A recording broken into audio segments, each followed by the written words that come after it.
Hello and welcome to Healing Tips from the Heart, Intuition with Helpers, Healers, and Guides. I am your host, Dr. Lori Hops, licensed psychologist, writer, and artist. I've explored mind, body, and spirit related to intuition, or your personal guidance system, since early childhood. Meet my guests who have learned from their personal and professional lives to explore vast realms of knowing, synchronicities, and overcoming challenges. Their stories may inspire you with tools to enhance your daily living and relationships.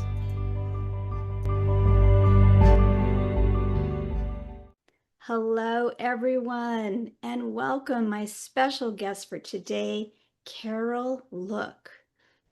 Carol is a psychotherapist, founding Emotional Freedom Technique, or EFT Master, international speaker, and best-selling author of 2 new books, The Yes Code, Transforming Sabotage into Success, and Yes, Thank You, Tapping into the Superpower of Gratitude. Carol has been working with EFT for over 25 years, and she is a speaker all around the world in person and online summits, including the countries of England, the Netherlands, Belgium, France, Canada, Australia, and all over the US. She is an expert in the fields documentaries on the area of EFT, and she can be contacted through her website, carollook.com, and all of the information will be in the program notes. So welcome, Carol. So good to see you. Hi, Lori. It's great to be here with you. Thank you. And I'd like everyone to know that I have had the pleasure of meeting you in person a couple of times. We have over the years at ASEP, we have. Yes, back in Orlando in 2018 when you did a really masterful presentation, and we did some behind the scenes prep work on that. So I got to talk with you ahead of time and see you there and attend the talk, which was great. And then more recently, I got to see you in Arizona in 2025 at our ASEP conference. Also, another fantastic invited presentation that was just great. And I really benefited from some of the things that you talked about around gratitude, but we'll get into all of that. And so, is there anything else you'd like to share as we start that you'd like the audience to know? No, I don't think so. Thank you. I think it'll be revealed. Our conversation will show them anything we need to say. So, for those who don't know about EFT, although I do have many conversations on the podcast, but not everyone has watched them or knows about it, can you just give a little nutshell summary of what EFT is? And then we can kind of launch into some of the more specifics. Okay, so basically we're tapping on acupuncture points at the same time that we're bringing up something that distresses us. So I say to people, it's like opening your computer and editing a document. You want to be tuned into something that's upsetting because the tapping then calms down your fight or flight response. So we're pairing those two issues and calming down the nervous system. And there's a certain set of words and phrases and tapping on points in a sequence. And it's very simple. It takes some practice, but it's very simple to do. And it's just shown to be profoundly effective for trauma and anxiety and stress and physical problems and you name it. So it's really taking the world by storm, I would say. Yeah, and colloquially known as tapping, but you can tap, massage, or hold, or breathe with, or even imagine. I mean, it's best to touch, but if you can't, you can even imagine the different points. So for those who are just listening and haven't been able to see you touch the various parts of the body, what parts of the body are we talking about? So I think in the beginning, what I heard, the story that I heard is that there are acupuncture points all around your body and all throughout your body, but they chose ones that are at the end points of the meridians, the lines of energy that go through our body, so that they're easiest for people to do. So I sit in front of clients and say, tap here. I don't tap on them. I say, tap here, tap here, tap here. So the first one is the beginning of the eyebrow. The second one is around the side of the eye. The third one is under the eye. Then the next one is under the nose, and then the chin.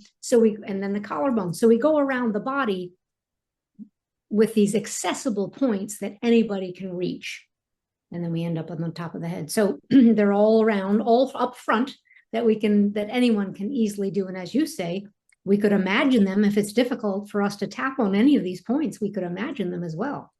Yeah, there's a great story about, unfortunately, so there's a great story about Donna Eden, who is, one of the greats in energy medicine. And unfortunately, a few times she was hospitalized with very serious illnesses, and she would imagine these lines and meridians and various and other energy centers. And she was able to direct her consciousness through the body because she knew it so well and was so, connected to it already. So we're talking about the head, the torso, sometimes in some systems, the hands or the fingers, right? And for some systems, the legs. But that's basically it. Yeah. So thank you for that. Yeah. And so could you tell a little bit about your journey into this land? Because I know you started off in a, as a social worker and doing other types of work, right? Yes, I was a traditional psychotherapist, and I had gotten my doctoral degree in hypnosis and clinical hypnosis, which I loved. And then someone introduced me to EFT. They said, tap it, wait till you find this weird tapping technique. And I was as skeptical, Lori, as anyone in the beginning. I thought, looks crazy. This doesn't seem like it makes any sense. And the research hadn't come out. Yes. So everybody was going to their doctors and their therapists and saying, you've got to try this. It worked on me. It worked on my friend. But we didn't have the serious research about it. And I started practicing and practicing. And I worked with my clients who were hypnosis clients. And when you're a hypnotist, people come to you and say, you are my line of last resort for weight loss, anxiety, quit smoking. And I would say, well, I will do a trance with you, but I learned this new self-help technique. And if I can do it for you for 5 minutes, if you don't like it, I'll give you 5 minutes at the end of your session. You won't lose anything. If you do like it, great, I'll teach you how to do it. And one after the other said, what on earth is going on here? So they felt the difference in their body, in their immune system, in their nervous system, in their cravings, in their anxiety. And it was just shocking. So then I started really moving into that more than I was doing hypnosis. So then, of course, with myself, the first thing that I cleared was chronic long-term insomnia. And if you have a significant change in your life, start sleeping better, right? Start sleeping better. So that was an anxiety-born problem for me, anxious, up at night, worried about work and this family and all these things. So that was the first major thing that I cleared. And then I just do it consistently. I've lost 25 pounds that I had bounced up and down around. Many health issues, relationship issues, stress, anxiety, all of the above.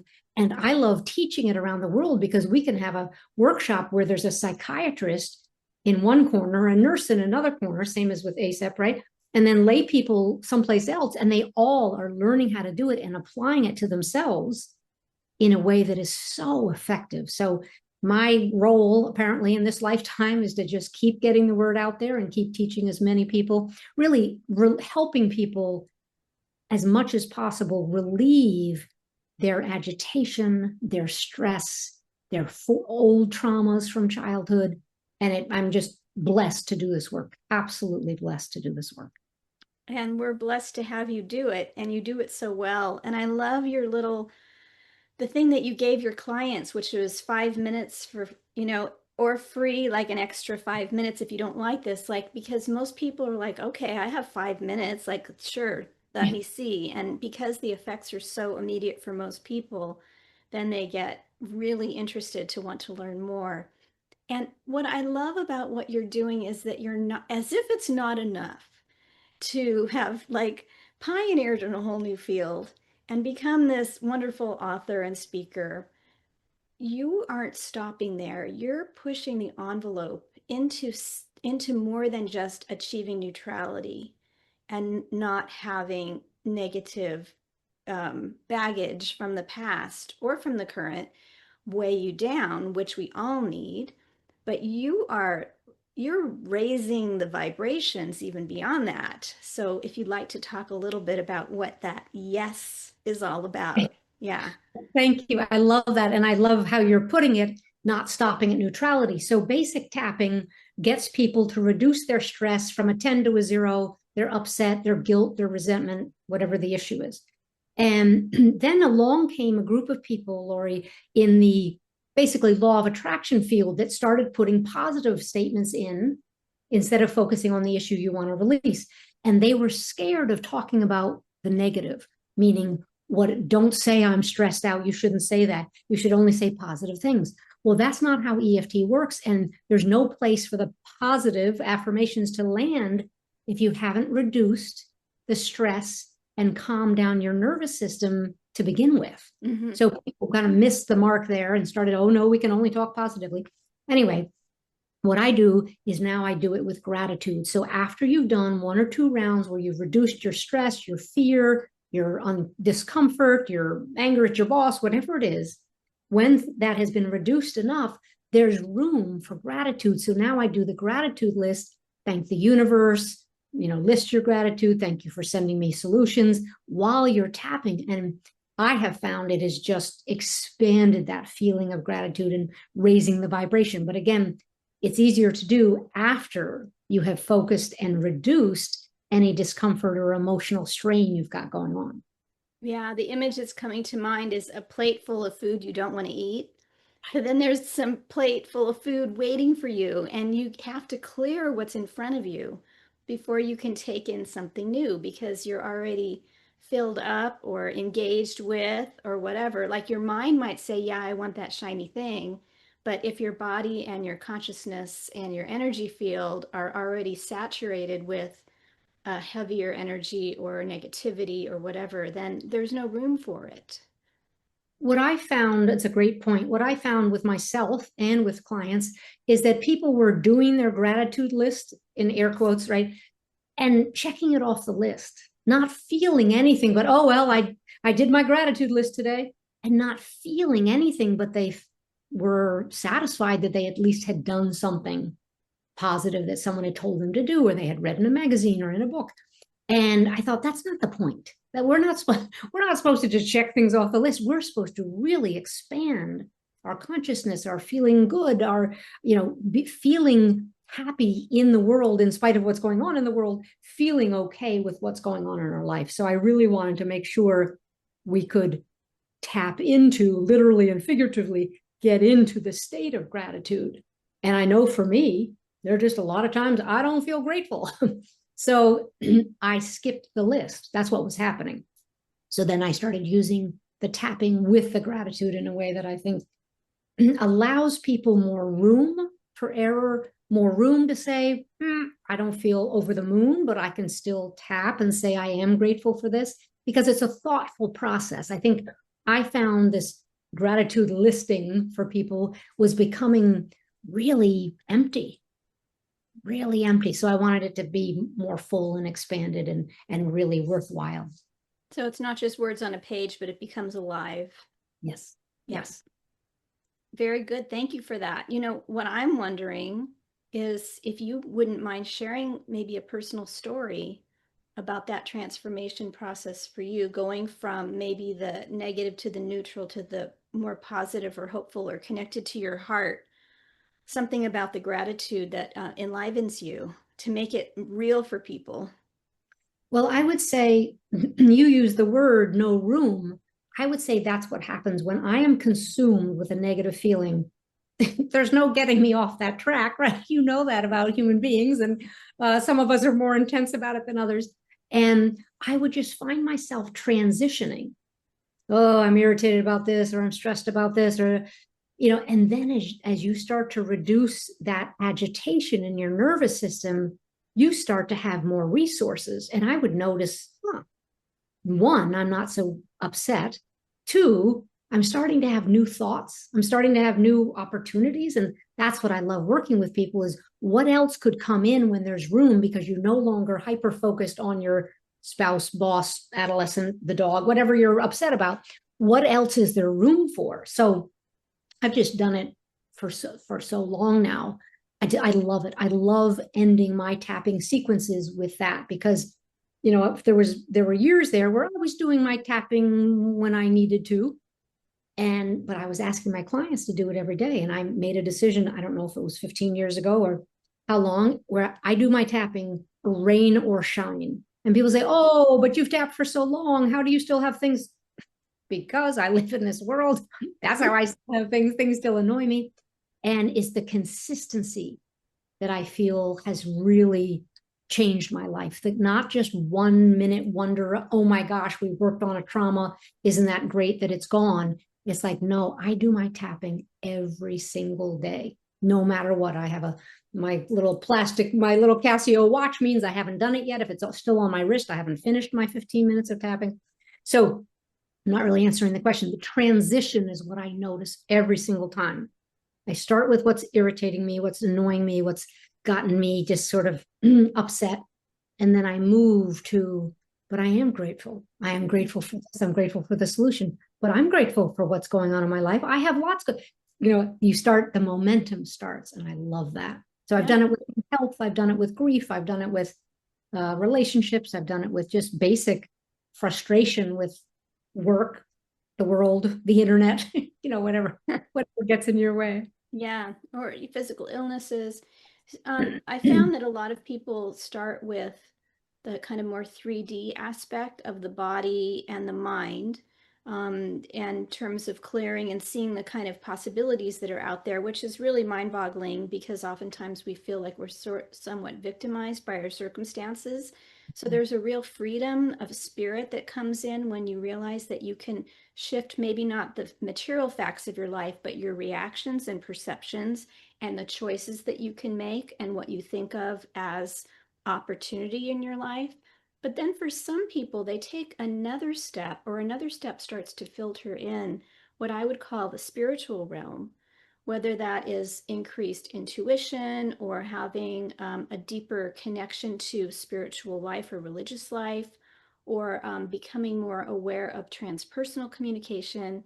And so I'm wondering, I don't know whether that is a part of your experience or not, but I'd like to throw it out there and see what you have to say about that. Wonderful. Well, one of the things that happened that I was kind of shy to ever talk about was that after doing EFT, I don't know how many years, suddenly I would say my intuition came back online. And everybody has an incredibly strong intuition, but you get talked out of it basically. And what started to happen is I would get more information. I would access information, and I'm not a medium. It's not like I was talking to your dead grandmother, but so I would say things and hear things and learn things and say them out loud. And clients would say, where did you get that? How did you know that? And when you're peaceful, calm, and grounded, you have access to more information. Spiritual, again, I call it spirituality. I call it connected to the intuition and to maybe even guides and angels, guidance that is not mine. It's not coming from Carol, right? And so that happens regularly now. That is part of it. And I think how I would describe it is that I quieted down so much noise. I was born anxious, right? Okay. So I quieted down so much stress and anxiety and worry and frustration that then there was room for it. We go back to that word, room and space. There was space to have that intuitive hit, to have that, I trust my gut. I wonder why this is coming through. And if people quiet down that noise, that monkey mind, that chatter, there's a lot of opportunity for plugging into source, wisdom, otherworldly information. I mean, that may sound wild, not to your audience, but that may sound kind of wild, but that's what I have found. And I don't advertise it, put it that way. I don't say it out loud, but then people, when they talk to me, they figure it out. They know what's happening. Well, thank you for saying it out loud now. Thank you. This is a safe space. I'm thinking about our quote modern world and how AI is becoming more a part of it, and how I think it's going to be really important for us to ground into an authentic presencing as we learn to combine new technologies and new ways of understanding the world. And I like the idea of authentic intelligence or ancient intelligence, which is kind of like new AI. I'm thinking about how can I teach about this moving forward. But so it's new and it's old. It's ancient. It's almost like we're walking around with like another set of limbs that we have been dormant and invisible, but we were born with. And people are like, wow, how strange. I have an extra set of limbs. And, others would say, it's been there all along. Why haven't you been using it? Like, why did you put it away? So And they're it's all a natural part of ourselves because it's not as visible or spoken about with respect then or taught explicitly in many cultures. It's denigrated, it's seen as less than. But as you see, it helps so much. It's like having your own personal AI. well, yes, personal AI. And I think your point about regular AI, tech AI, which is interesting that I'm already seeing in people, is this tendency to farm everything out, phone it in, and people saying, oh, well, I just used AI to write my resume. I just used AI to write my article. I think, wait. I don't appreciate that. I mean, I can appreciate what AI does, Mhm. but it's not going to take us, it can't take us over. And what gets lost in that process is the humanness, Yeah. is the groundedness, is the authenticity. As authentic as an AI report can sound, if you ask the right questions, I don't think it's going to replace. I'm not afraid. People are afraid it's going to take over the world. Maybe it will, but it's not going to take over my world. Right? I like connection with human beings too much. It's just not going to work for me. The creative So, process, connection from the heart, authenticity, these are things that we need to be able to be guiding, and how wonderful to have, all of this information at our fingertips and so much quicker to do things and unlocking the mysteries of ancient languages. And, who knows what we're going to learn about humanity and the world and ourselves. But that I see it as ideally an enhancement of what we're doing. So yeah, but thank you for being so upfront about your intuitive renaissance, or renewal or rebirth, yes. because I sense that from you, that you're highly intuitive, very plugged in, that you can read a room, that you kind of um, read energy, like I see that in you and the way you conduct yourself. So whether you're aware of it or not, I can see that. So it's nice to know that you are aware. Thank you. Thank you. And you can see it because you're there too. Yes. Well, what's interesting is it got kind of talked out of me in my books. I talk very openly about my parents, who I love dearly, and I was incredibly close to both of them, and they were both alcoholic and Mm. different kinds of alcoholics. So I had to develop a certain kind of understanding, like, is somebody drinking now? What's going on? Like, I had to develop these senses. And then every alcoholic in the world says, no, I haven't been drinking. So I would sense it, feel it as someone walks in the room, and then someone would say, oh, no, there's not a problem. Oh, there was a problem. Yeah. Now, I wasn't in danger. We had a roof over our heads. We went to beautiful schools. The only danger was a car accident here and there, right? Which is terrible. But I mean, I was not being hit. I was not, any of that. And it was still very scary because I was waiting for the other shoe to drop, waiting for, oh, is someone sober? Is someone a relapse? And that screwed up my wiring because Mm. I feel it and 100% know that somebody in my life was drinking, and everybody would say, no, it's not a problem. No, it was a problem, right? So I got talked out of what I knew in my gut. And that's why I then got shut down. And then I was in corporate for a couple of years and before becoming a social worker. And so I had to really work on bringing it back online. I didn't know it had been shut down. How did I know? I was just living my life. I was just trying to take care of my family or take care of myself. Yeah. So the process, everybody has some way that in their childhood they're talked out of their intuitive senses, and that's how I was. So bringing it back online was very, very important. And not everybody wants to hear what you have to, what or what you sense. So that was part of it too. Absolutely. And that's still that's always a struggle. Thank you for that. I think a lot of people in the audience are going to relate in some way to that. It's a denial of your internal reality. Yes. It's like you have your BS detector and you can smell when something's off. Yes. And they're like, oh no, the cheese is fine. And you're like, it's been there for a month. Like, it's not okay. Here, Not a, have some. We'll have it for dinner. And then you're getting sick later saying, I knew that this wasn't all right. But we have to know ourselves and then be reflected accurately in our environment and by our loved ones and those in power. And when we're not, which often happens even in larger society, then there's a discernment process, and it takes incredible inner strength to stand up and say, no, I know I'm right, even at the risk of challenging my relationships or my attachment. And Mhm. that kind of ties into your talk about low self-esteem, which I know is also part of your really important work in your book, but also in the work that you do. And it's such a rampant part of at least colonialized Western society. I've heard some people talk from esoteric and Eastern traditions saying, I think the Dalai Lama said, what's low self-esteem? Like, how can you not be caring about your own self? Why would there be a division within you? Like, it was a concept that he didn't have. It was kind of shocking to him and confusing. Oh, that is fascinating. I mean, low self-esteem just means you don't value yourself the way you value others. And when I was a child, I needed to value what was going on.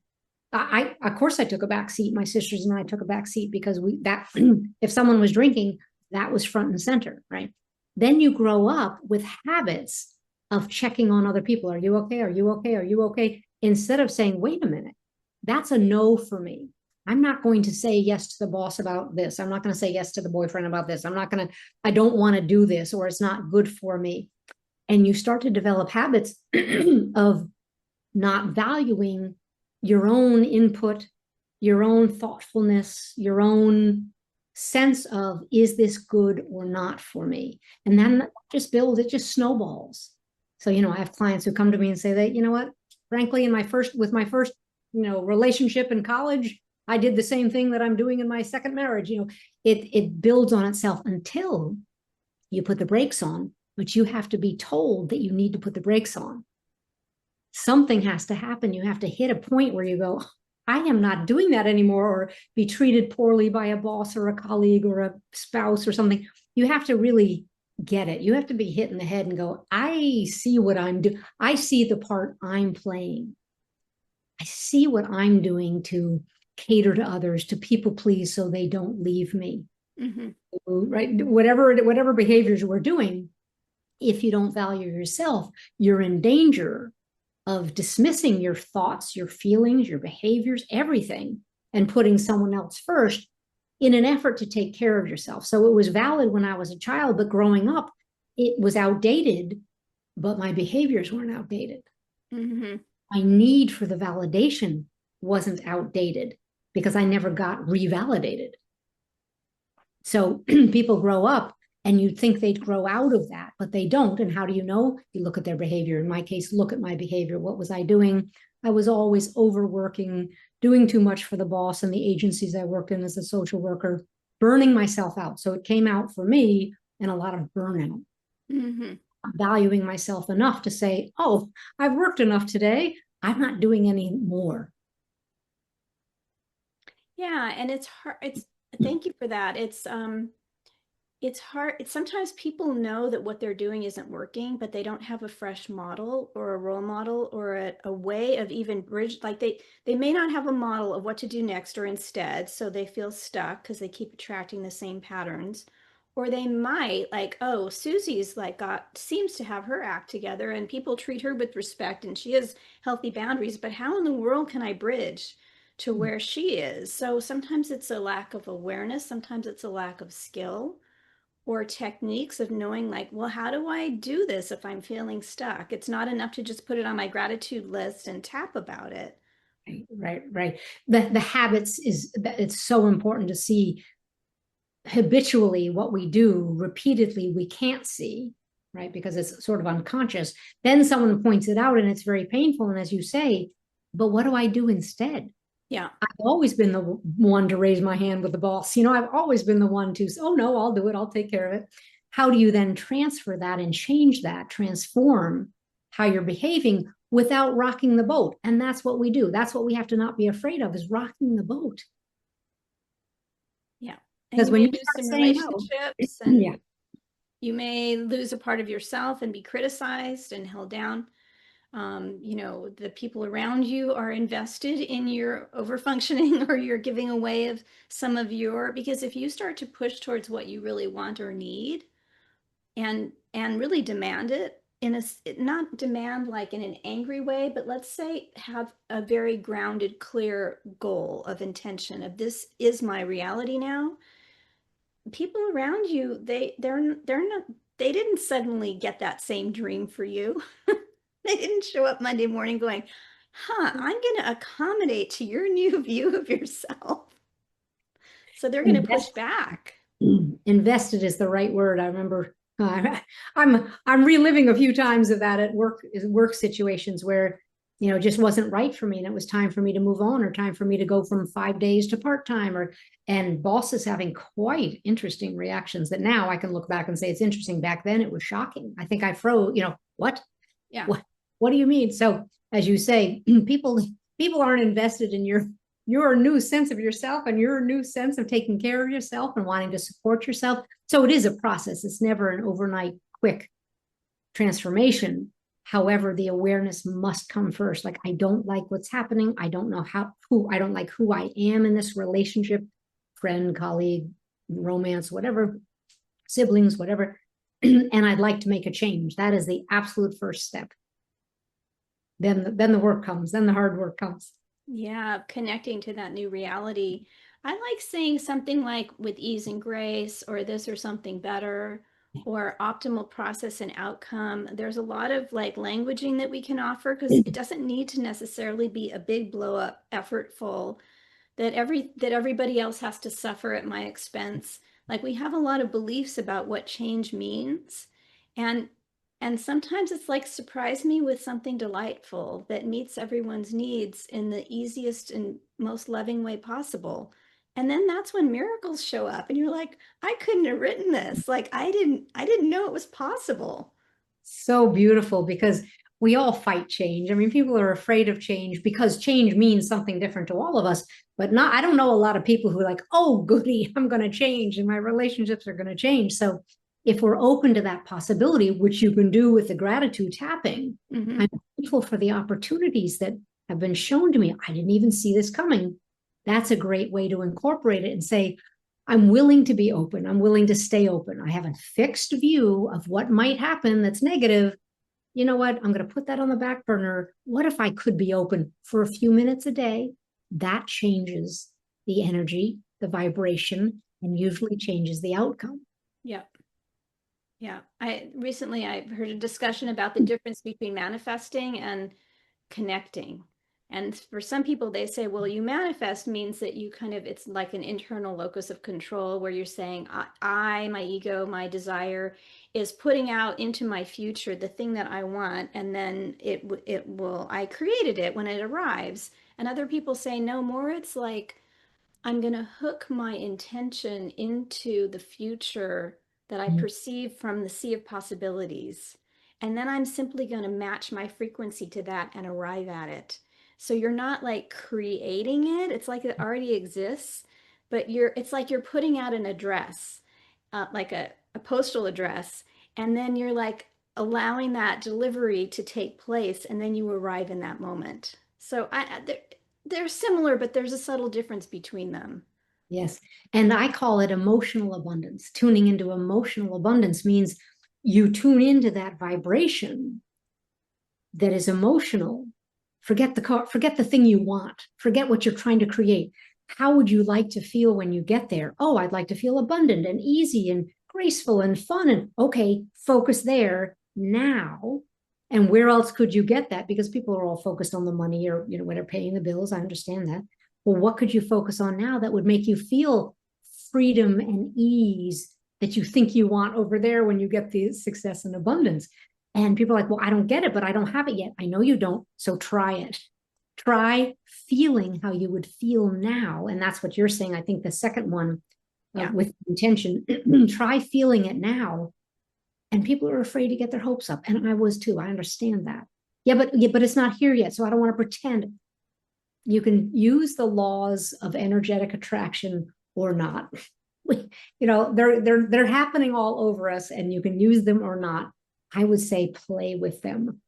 I would say do an experiment, because you're not going to get hurt in an experiment, right? If you decide to change your entire life and do everything different, okay, maybe that's pretty risky. I am risk averse. I admit that. But what if you did an experiment about emotional abundance, about saying what else is possible? I love the word, what you were saying, what else is possible, this or something better, with ease and grace. Like, what if we all had that attitude? A few minutes more a day does not have to be 24 hours a day. But what if a few more minutes a day we were in that space? Let's talk about the way you and I talk about energetic space of, hey, wouldn't that be fun if? Wouldn't that be exciting if a solution came to me that I didn't see coming?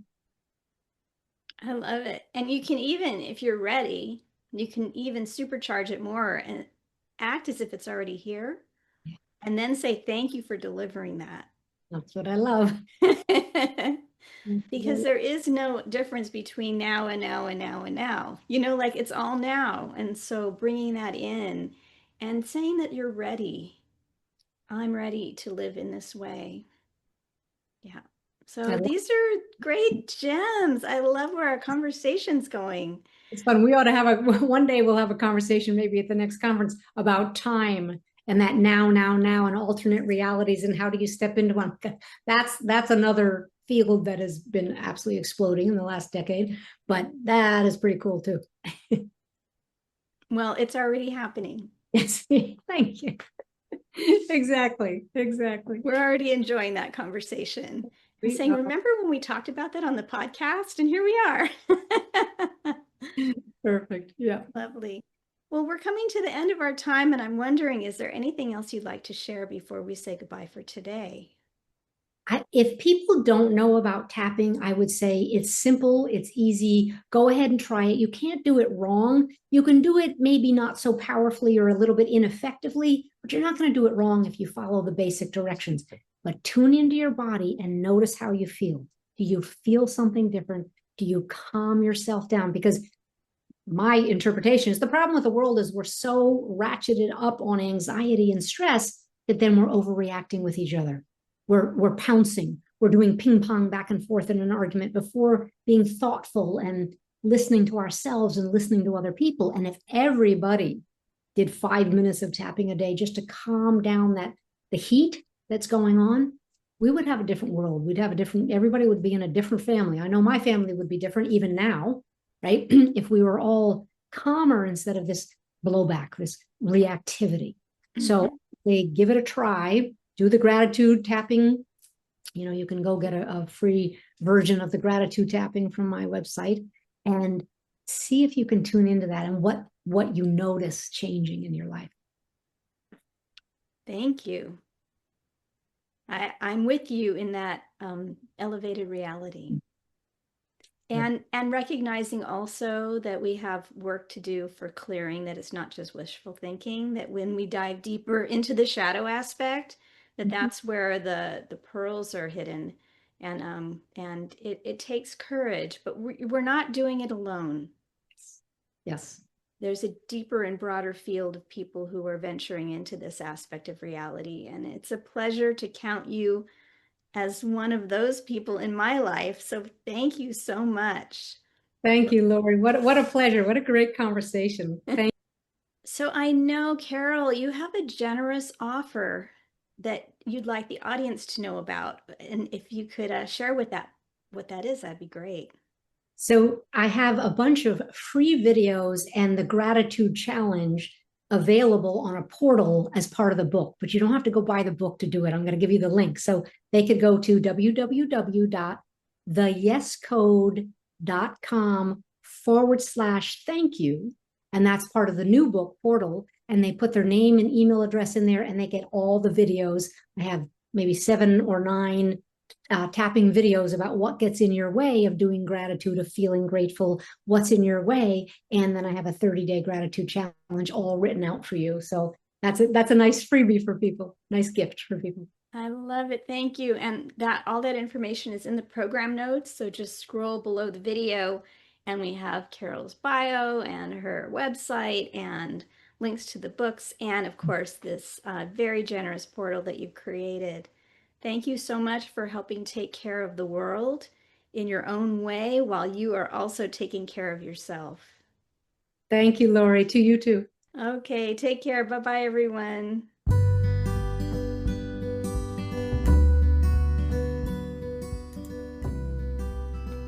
Thank you for joining us for today's podcast. If you want to learn more, you can visit my website for podcast and resources at hopshealingtips.com. You can also like, share, and subscribe to this channel. This podcast is for information and entertainment purposes only and is not providing healthcare advice.